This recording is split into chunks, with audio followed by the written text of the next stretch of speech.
What's going on, y'all? Chuck Dunface here. I have an interesting one today with a Makani designed by Anton Kachenko. I believe it's Anton Kachenko. So this is a knife from Chinese manufacturer Wee. It features a 3.6-inch blade made of 20 CV steel, hardened to 59 to 61, which is too soft for 20 CV. But I digress. It runs on bearings, and it's got this unique, I guess it's called an aluminum foil carbon fiber inlay, which is somewhat interesting in appearance. It's also got a titanium backspacer and milled pocket clip, and the titanium backspacer and pocket clip are both anodized in that, I guess you can call it toxic, acid rain. It's got a bunch of different names on what it's called. And yeah, running on bearings. Nice blade profile right there. Very beautifully finished blade with that hand rubbed satin, or appears to be hand rubbed, along the length of the blade. With a flipper tab, of course, and well, I muffed it, of course, but a functional fuller. Let me see if I can get that on camera. Yep, there we go. So it's a functional fuller on that as well. It's got a very nice action. These were limited to about 200 pieces of each variety. I think somewhere it says, yeah, this is number 4 of 200. So it's very small. It's imprinted on the fuller right there. You won't be able to see it on camera, at least, because I've got it in the reverse mode for filming in the car here. I have my camera in reverse mode, so it's not going to be as high quality, high definition film or camera shots, but you know, it kind of is what it is. Oh, and of course also that pivot collar right there is going to be that that rain, acid rain, thunderstorm, whatever you want to call it, ano. There's a lot to like about the knife. Generally speaking, it's got a fantastic action to it. Deployment and close. I mean, it runs on bearings, so that shouldn't be a surprise. I mean, this is not my first foray into Wee knives. You know, let me say right now, this one is on loan. I didn't buy this one. It's on loan from my friend, My Collection Picks 2023 on Instagram. He lent this to me. And yeah, you should definitely check him out on Instagram. He's always posting all the time. You know, check me out on Instagram too if you're not already, at Chuck_Nunface. You know, and if you like the content that I'm putting out on YouTube, I certainly would appreciate you hitting that subscribe button and subscribing to the channel, and you know, letting me know in the comments what you think of the knives I'm featuring, or my general commentary, or anything that happens to be on your mind related to the knife world. So all that being said, you know, the ergos on this knife are also, you know, really nice. It's got that finger choil, and it's got some finger grooves as well, but they're not demanding finger grooves. You know, it fits my hand. You know, I wear a medium glove. It fits my hand very well. Doesn't appear to have any internal milling on the knife, but it isn't heavy either. I couldn't find the specs on the exact weight of the knife, but I would say probably around 5.5 ounces if I had to venture a guess. Somewhere around there, 5 ounces, 4.5 to 5.5 ounces, something like that. Like I said, nice blade profile, beautiful finish on the blade, feels great in the hand. And yeah, it's overall, it's a nice knife. Got a steel lock bar insert, you know, which is pretty much standard on you know, most production knives nowadays. You know, it's the one thing that keeps me from buying knives like this. And like I said, I have had Wee knives in the past. I have had Riot knives. I don't know if I've had Best Tech. I've possibly had something done by Best Tech as an OEM. I've owned Kaiser. I've owned a bunch of knives like that. I generally don't feature Chinese knives on the table, or on the channel, I should say. Well, I mean, there's a lot of reasons, but really sticking to knives themselves, one of the main reasons is, you know, I buy these knives for the channel with my own money. It's my own collection. And I often sell knives. If you've been following me for any length of time, either on Instagram or on YouTube, you know that I sell knives quite a bit. And so, you know, these are knives that are either lent to me by viewers or friends, or they're knives I've purchased with my own money.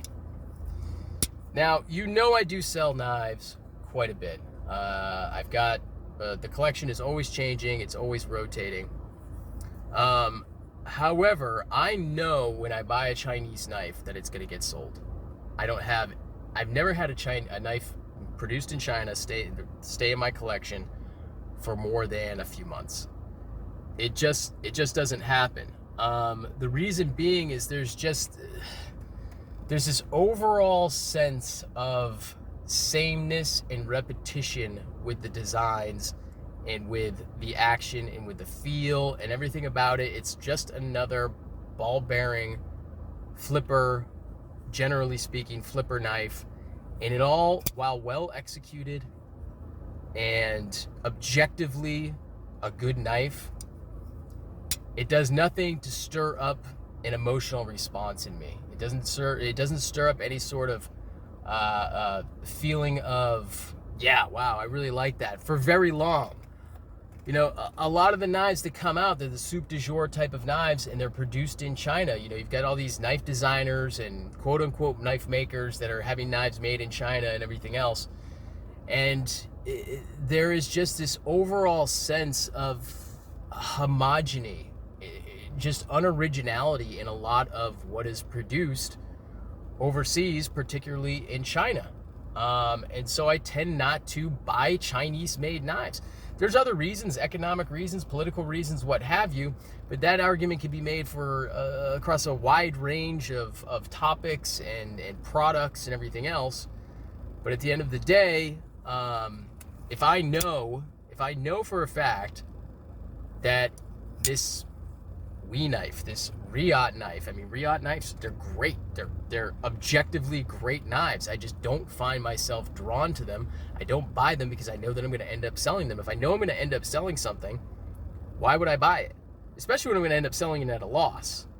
I mean, it's almost going to guaranteed it's going to be a loss when I end up selling it. Now, I understand that when I buy a knife and I end up selling it for whatever reason, it's just time to get something new, or I'm not carrying it that much, I know that the chances are there's going to be a loss in the knife. It's very rare to make money on a knife purchase or a knife transaction, and you shouldn't buy a knife with the intent of being like, oh, I can flip this and make money.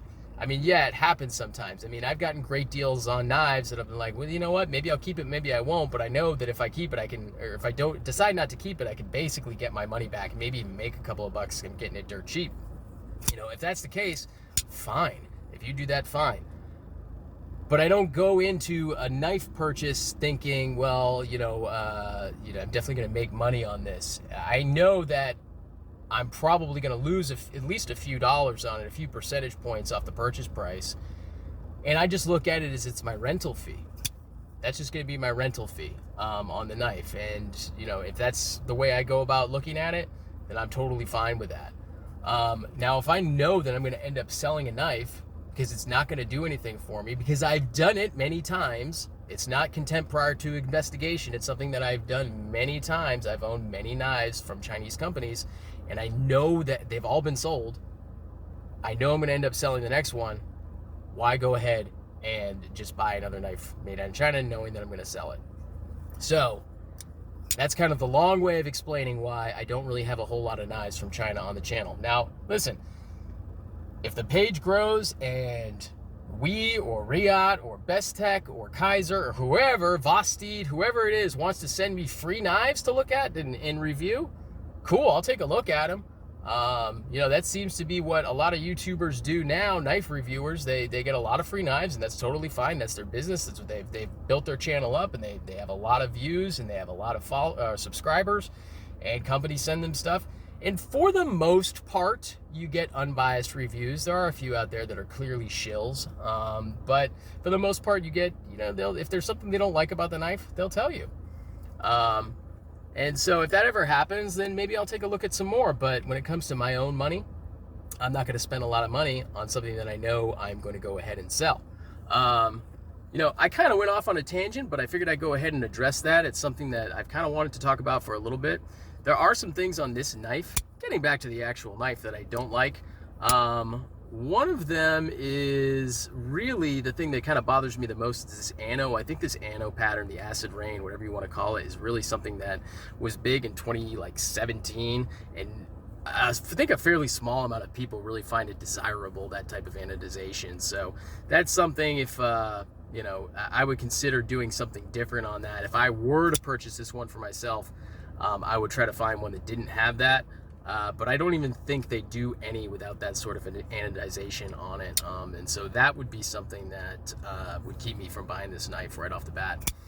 Because if it doesn't have that option to not have that, because I don't want to go through the trouble of stripping it and everything else. That's too much work. It's just too much work for a knife that, at the end of the day, I'm not, you know, in love with.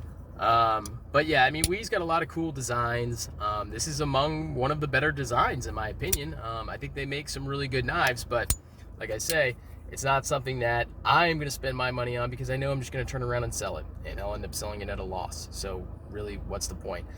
That's going to do it for me. Hope you enjoyed the content. If you do enjoy the content, I certainly would appreciate you subscribing to a channel, turning on notifications, doing all that good stuff. And I will talk to you later. Peace.